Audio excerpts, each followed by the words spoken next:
বিসমিল্লাহির রহমানির রহিম। প্রিয় দশম শ্রেণীর শিক্ষার্থীবৃন্দ, আশা করি তোমরা সকলেই ভালো আছো, আমিও ভালো আছি। আমি মোহাম্মদ মশিউর রহমান, সহকারী শিক্ষক, এনএস আমিন রেসিডেন্সিয়াল স্কুল, উলিপুর, কুড়িগ্রাম। প্রিয় শিক্ষার্থীরা, তোমাদের প্রিয় প্রতিষ্ঠান এনএস আমিন রেসিডেন্সিয়াল স্কুলের অনলাইন ভিত্তিক কার্যক্রমে তোমাদের বাংলা প্রথম পত্রের ক্লাসে স্বাগত জানাচ্ছি। তোমাদের প্রথম আমি যে ক্লাসটি নিয়েছিলাম শোভা গল্পটি থেকে আজকে সৃজনশীল আলোচনা করছি। প্রিয় শিক্ষার্থীরা, আমরা একটু ব্ল্যাকবোর্ডের দিকে যাচ্ছি। সৃজনশীল 1, জেরিন সুন্দর এক শিশু, কিন্তু জন্ম থেকেই সে বোবা। কথা না বললেও সে বুঝতে পারে। জেরিনের দৃষ্টিশক্তি খুবই প্রখর।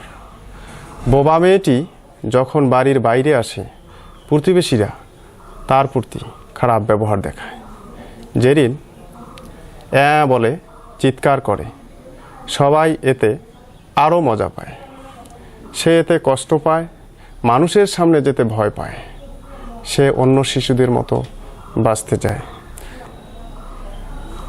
কিছু প্রশ্ন এখানে উপস্থাপন করা আছে, আমি সেগুলো আলোচনা করছি। ক, জ্ঞানমূলক প্রশ্ন। অবসর সময়ে শোভা কোথায় গিয়ে বসত? আমরা বইয়ে পড়ে জানতে পেরেছি যে শোভা অবসর সময়ে নদী তীরে গিয়ে বসত। খ, শোভার মা শোভাকে কী রূপে দেখতেন? বুঝিয়ে লেখো। অনুধাবনমূলক প্রশ্ন। প্রিয় শিক্ষার্থীরা, শোভার মা শোভাকে কী রূপে দেখতেন? শোভার মা শোভাকে নিজের গর্ভের কলঙ্ক বলে মনে করেন। প্রত্যেক মাই পুত্রের চেয়ে কন্যাকে নিজের অংশরূপে দেখে থাকেন। কন্যা সন্তানের কোনো অসম্পূর্ণতা দেখলে সেটাকে বিশেষভাবে নিজের লজ্জার কারণ বলে মনে করেন।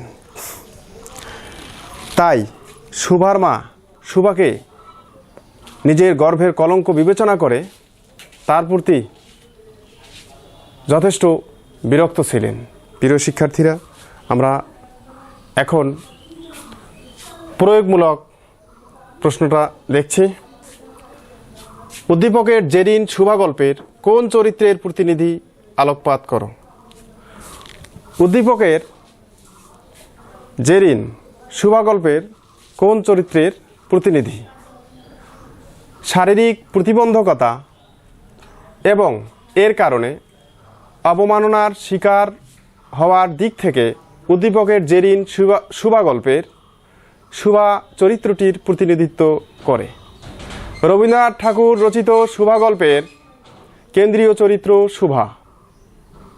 জন্ম থেকেই বাক প্রতিবন্ধী সে, তাই সকলের অবহেলার শিকার হয় সে। এমনকি তার মা পর্যন্ত তার উপর বিরক্ত। নিজের প্রতি সকলের এমন মনোভাব অনুধাবন করতে পারে শোভা। তাই নিজেকে সে সবসময় গুটিয়ে রাখে। উদ্দীপকে বর্ণিত জেরিনও শোভার মতোই বাক প্রতিবন্ধী। এই ত্রুটির কারণে সবাই তাকে উপহাস করে।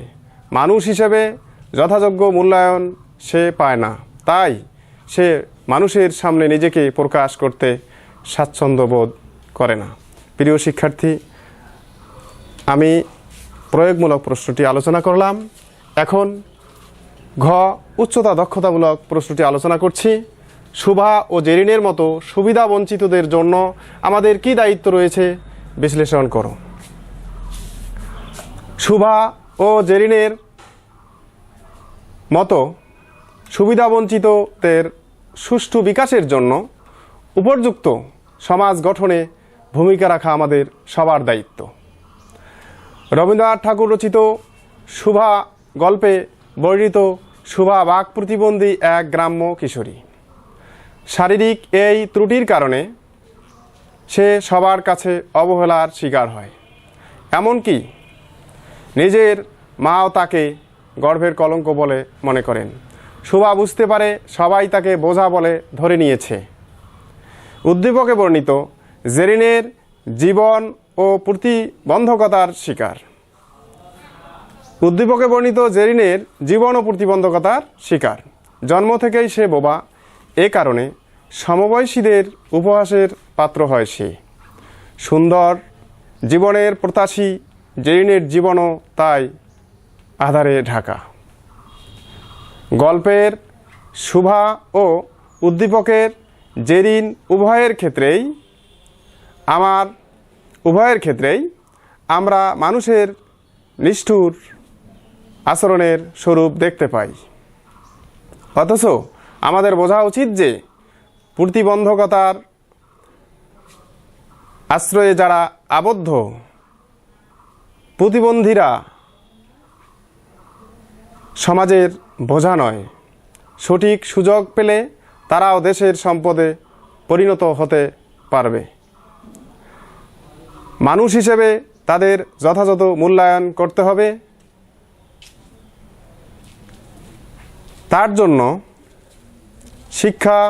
তাদের জন্য শিক্ষা ও প্রশিক্ষণের ব্যবস্থা করতে হবে। সবাই সহযোগিতার হাত বাড়িয়ে দিলে প্রতিবন্ধীরা নিজেদের প্রতিভার স্বাক্ষর রাখতে সক্ষম হবে।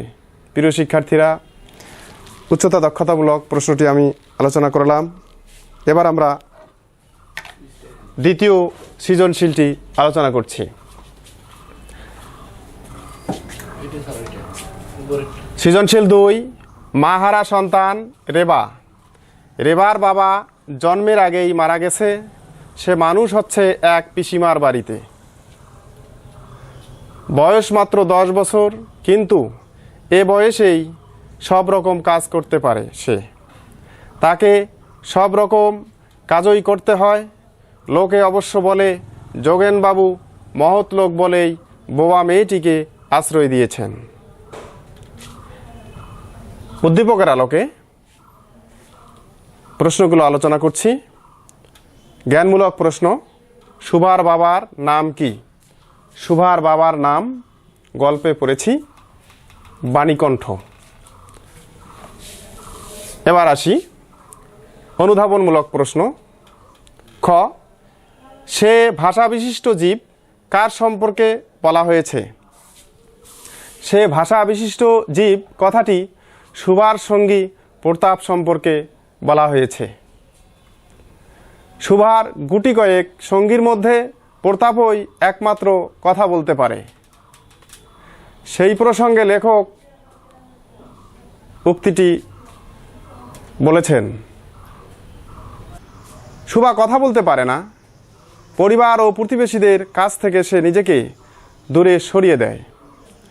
বাড়ির 2টি গাভী, বিড়াল শাবক, গাছপালা ও নদীর সঙ্গে সে সখ্য গড়ে তোলে। এরাও শুভার মতো ভাষাহীন। এই ভাষাহীনদের বাইরে শুভার আরেকজন সঙ্গী আছে। লেখকের মতে সে উন্নত শ্রেণীর জীব। সে ভাষা বিশিষ্ট প্রাণী। তার নাম প্রতাপ, গোসাইদের ছোট ছেলে। তার পরিচয় দিতে গিয়ে লেখক প্রশ্নোক্ত উক্তিটি করেছেন। প্রিয় শিক্ষার্থী, অনুধাবনমূলক প্রশ্নটি আলোচনা করলাম। এবার আসি উদ্দীপকের রেবা শুভা গল্পের কোন চিত্রটি ফুটে উঠেছে ব্যাখ্যা করো। আমরা প্রয়োগমূলক প্রশ্নটি আলোচনা করছি। উদ্দীপকের রেবা শুভা গল্পের শুভা চরিত্রের প্রতীক।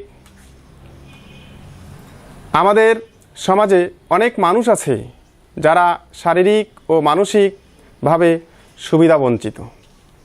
তবে অবস্থানগত প্রেক্ষাপটের দিক থেকে অনেকের মধ্যে পার্থক্য পরিলক্ষিত হয়।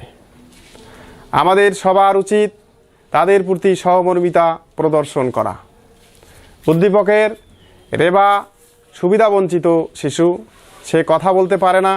শারীরিক এই অক্ষমতা নিয়ে তার আশ্রয় হয় দূর সম্পর্কের পিসিমার বাড়িতে। কথা না বলতে পারলেও সব রকম কাজ সে করতে পারে। শুভা গল্পে শুভা কথা বলতে পারে না বলে সবাই তাকে অবহেলা করে। বোবা বলে শুভা নিজেকে সবার কাছ থেকে গুটিয়ে রাখে। শুভা কথা বলতে না পারার কষ্ট নিজের মধ্যে বয়ে বেড়ায়। এসব কারণে উদ্দীপকের রেবা শুভা গল্পের শুভার চিত্রটি ফুটে উঠেছে। প্রিয় শিক্ষার্থী, আমি প্রয়োগমূলক প্রশ্নটি আলোচনা করলাম। এবার আসি উদ্দীপকের আলোকে আমরা উচ্চতা দক্ষতামূলক প্রশ্নটি আলোচনা করছি। ঘ, উদ্দীপকের রেবার সাথে শুভা গল্পের সাদৃশ্য থাকলেও শুভার জগৎটি ভিন্ন, উক্তিটি বিশ্লেষণ করো। প্রিয় শিক্ষার্থী, আমরা উচ্চতা দক্ষতামূলক প্রশ্নটি আলোচনা করব এখন। উদ্দীপকের রেবার সাথে শুভা গল্পের শুভার সাদৃশ্য থাকলেও শুভার জগৎটি ভিন্ন। শারীরিক প্রতিবন্ধকতার কারণে মানুষ পরিবার ও সমাজে অবহেলার শিকার হয়। স্বাভাবিক মানুষের অবহেলার কারণে তাদের কষ্টের সীমা থাকে না। তাই আমাদের সবার উচিত তাদের প্রতি সহানুভূতিশীল হওয়া। উদ্দীপকের রেবা বাকশক্তিহীন এক শিশু। জন্মের আগেই বাবাকে হারিয়ে রেবার স্থান হয় দূর সম্পর্কের পিসিমার বাড়িতে। তার বয়স 10 বছর হলেও সে অনেক কাজ করতে পারে। শুভা গল্পের শুভাও কথা বলতে পারে না। শুভার পিতা মাতার মনেও এই বিষয়টি নিয়ে দুশ্চিন্তা ছিল। বড় দুই বোনের বিয়ে হয়ে গেলেও শুভাকে নিয়ে তার পিতামাতার মধ্যে কিছুটা নীরব হৃদয়ভার ছিল। কথা বলতে না পারার দিক থেকে উদ্দীপকের রেবার সঙ্গে শুভা গল্পের শুভার সাদৃশ্য থাকলেও শুভার জগৎটি ছিল ভিন্ন।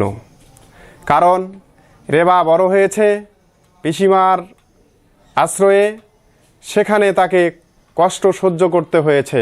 কিন্তু শুভা গল্পের শুভা বড় হয়েছে বাবার ভালোবাসায়, বাবার স্নেহ পরবশে। প্রিয় শিক্ষার্থী, আমি 2 নং সৃজনশীলের আলোকে উচ্চতা দক্ষতামূলক প্রশ্ন ঘ আলোচনা করলাম। এরকম প্রশ্ন অনেক হবে। 2টি সৃজনশীল আলোচনা হলো, এর আলোকেই তোমরা অনেক সৃজনশীল তৈরি করবা। সকল প্রশ্নের উত্তর দিতে তোমরা সক্ষম হবে। প্রিয় শিক্ষার্থী, আজকে আরও একটি টপিক ছিল বই পড়া প্রবন্ধটি নিয়ে আমরা আগামী ক্লাসে আলোচনা করব। সকলকে ধন্যবাদ।